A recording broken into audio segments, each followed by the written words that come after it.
Well, I first read the story in 1998, and it immediately just captured my imagination because I think, we read stories all the time, read books all the time, but actually I don't very often read things that I really think this would make a really interesting stage production. And at the time, it was in the lead up to the millennium, and lots of people were talking about the millennium bug and the fact that once we got to the year 2000, all the machines would reset and nothing would work anymore, and there'd be a huge apocalypse and everything would go horribly wrong.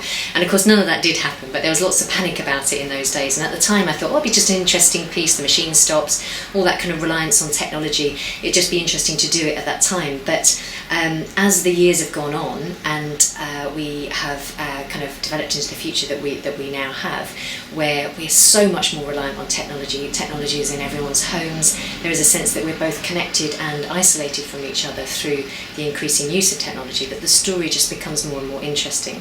And it is a really dramatic story, so it's a good one to put on stage.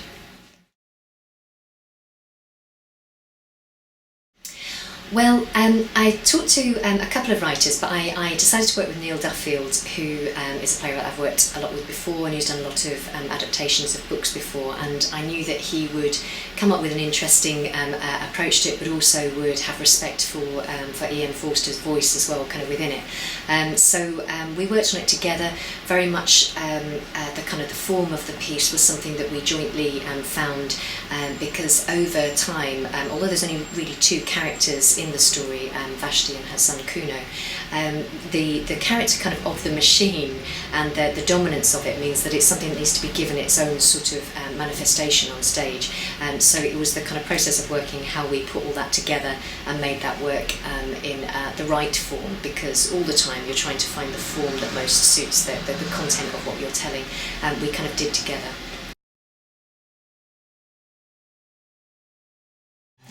It's probably trying to create such an enormously different world. This is a world where everybody lives under the surface of the earth, to completely transport an audience to understand that world and to buy into it. But at the same time, we have to visit other locations. We go up in an airship at one point, we go to another room across the other side of the world, and we actually break out to the surface of the earth. So I think being able to try and get all that into the play and make that workable is a big challenge. I think also to really understand what is happening to people in that world, I think is a challenge to do, and to get the machine understandable on stage.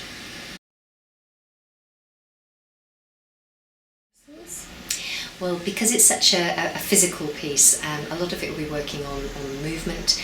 We've got a lovely big metal structure that the characters who are playing the machine are going to move around. We're going to work with, it's very easy to become a little bit kind of stereotypical and a bit naff with machine kind of type movements or mechanical movements, but what I'm interested in drawing on is the sort of the movement language of insects, so that idea of being under the earth, and sort of ants, which are quite alien-like in their own way.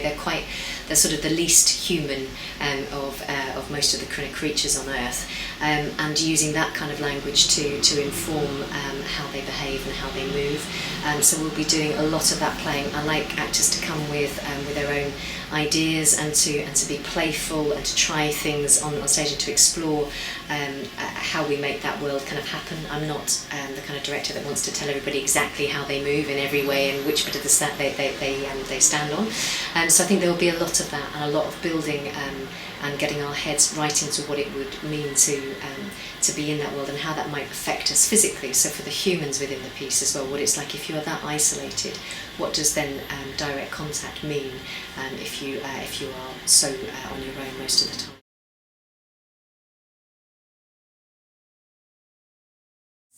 Because we are sort of giving a physical manifestation of the machine played by humans, I think you get a much clearer sense of how much of humanity's been lost. I suppose that's how it works in sort of symbolic terms, that you'll understand how much of our natural being as humans has been sort of compressed into the walls of this machine, into the workings and the mechanisms that actually separate us from each other.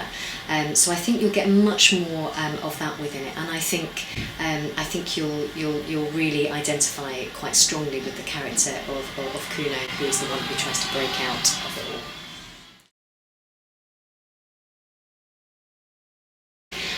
direct as much as you can. Doesn't matter if it's just you're directing work at school, you're directing something within your drama club, within your youth theatre. Volunteer to try and get your hands dirty doing it.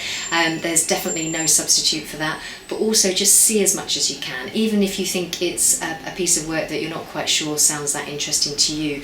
The more different types of work that you see on stage, the more you can compare and contrast, the more you can see what works and what doesn't work. So really building up your understanding of theatre language and trying it out. I think those are the first two sort of steps that you have to do. Where you go and train and what you do is there's lots of different ways in, but actually having that experience and that real in-depth understanding of theatre through seeing it, I think is there's no substitute for that.